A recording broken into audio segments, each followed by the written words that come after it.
John Wertheim, back with the family. Jimmy and Lindsay here on TC Live. John, good to see you. Saw your piece last night, 60 Minutes, where you're talking about pro athletes joining protests, speaking up against police violence. What have you seen from the tennis world in that respect?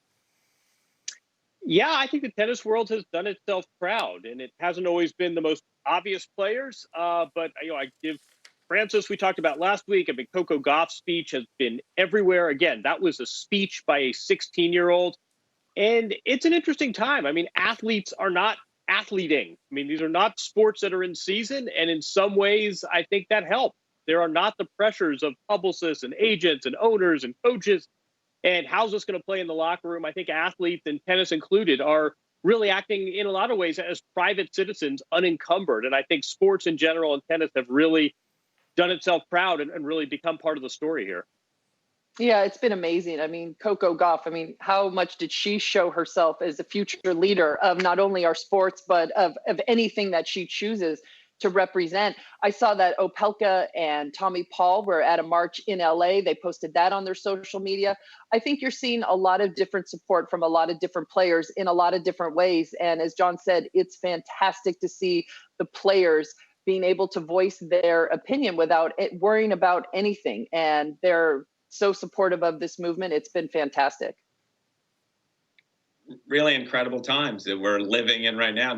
We've never seen anything like we're living through right now on so many different levels. And the players normally are so worried about themselves and their tennis and their bodies and the next match and the next tournament that they're not able to do some of the things that we've seen them doing now for the last couple of months. So it's been remarkable times, really.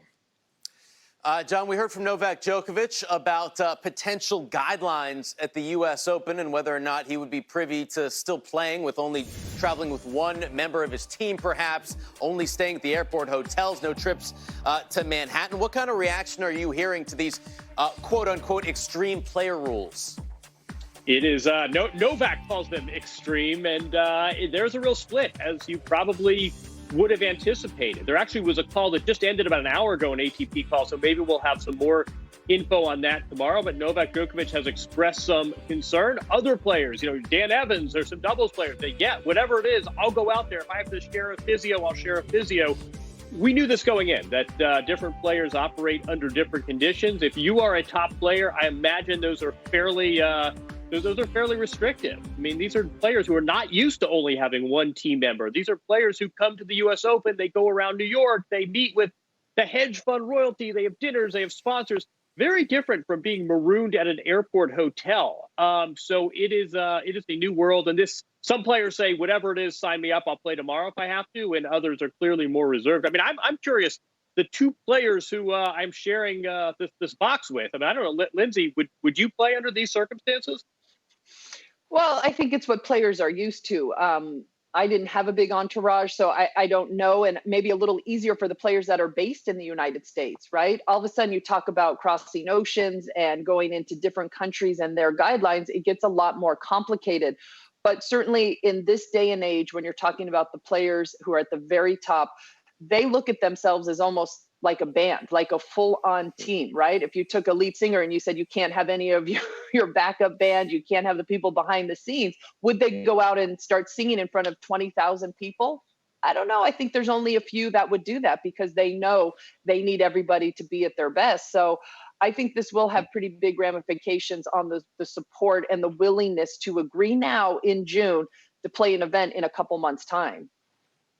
I'm sort of loving it in some weird way because I feel like, hey, Novak, welcome to being ranked 75 to 100 in the world. You got one guy, that's all you're going to have. You're going to have to figure out a lot of things.